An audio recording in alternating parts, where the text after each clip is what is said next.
25% poor, 50% pain, and 100% reason to remember the name. It's like, what? He doesn't need his name up in lights. He just wants to be heard, whether it's a beat or wait, come on, give him go. You guys suck. We're gonna do Yo, shake it, leave that beat one more time. I can't even see him in my camera. Go, play some beat. Check, come on, Jang. Check it, yo. Focus down to rest. My name is KE, I'm ahead of the game. Couple drugs on YouTube and I'm coming to fame. Look at this guy named Valley looking at me. He's looking like he's playing in Harry Potter today.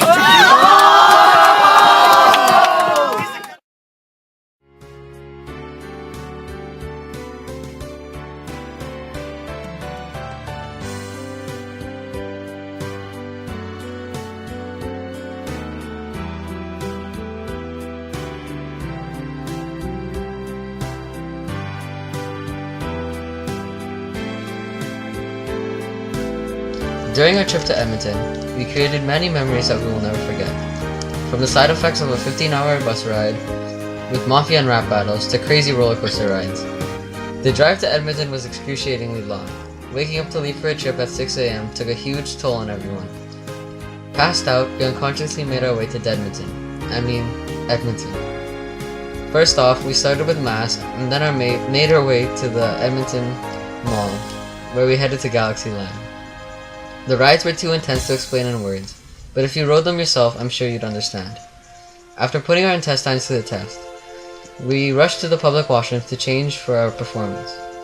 The concert hall was amazing. It was a really great experience to get to play in the Winsphere Center. Our performance went well, and I believe we did quite amazing. After playing, I think it was safe to say that all of our stomachs were in dire need for something to consume. We made our way downtown, walking fast, faces past, and were homebound. After wandering around, we finally found a Subway to eat at that wasn't already infested with other Holy Cross students. The downside was that there was only one person working who had to serve about 30 people. After feasting, we headed back to the Winsphere Center to watch some amazing clarinet players and other great musicians. This was the end of our scheduled day, so we headed back to the hotel. When we arrived, it was the usual room checks, then lights out, and we went to sleep. Yeah, right. On the second day, we went to the University of Alberta to participate in workshops with a professional player for each section. Later on, we had free time and headed on to the hub for the first time. That was where we would spend a lot of time for the next 2 days. There we also found a graffiti wall, and later on, we went back to the main area where we received the chance to work on our music in an adjudication. We worked on Hoedown and Chant and Jubilo with a humorous teacher. Afterwards, we went to another mall and returned to Winsphere Center, where we were told to wait outside in the cold for an hour. During this time, we walked around, learned a song, and the boys learned and showed off their dance while crossing the street. And finally, we were let into the concert hall to appreciate more music. Tonight was a night where we heard the mass saxophone performance, and at the end of the night, we were lucky to have been a part of the audience of a great jazz quartet with an upright bass, pianist, percussionist, and a saxophone player.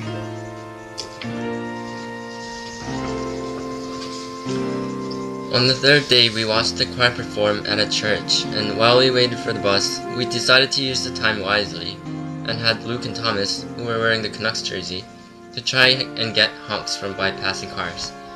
As a result, we got 2 honks, 1 thumbs up, and a black BMW decided to finger us. When the bus arrived, we headed back to U of A, where the percussion section rehearsed while everybody else got another chance to make memories at the hub. After that, we went to West Edmonton Mall, where Cynthia and Reyes disappeared to go shopping. 4 hours later, we returned to Winsphere Center for the last time.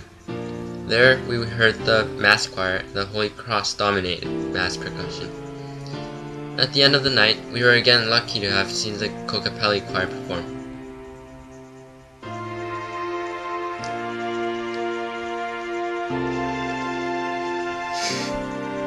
There were many interesting events on the bus ride home. we had the chance to visit Jasper and eat. Back on the road, the bus driver told many jokes. We also played Mafia, where Mr. Cabralda fooled us all. What?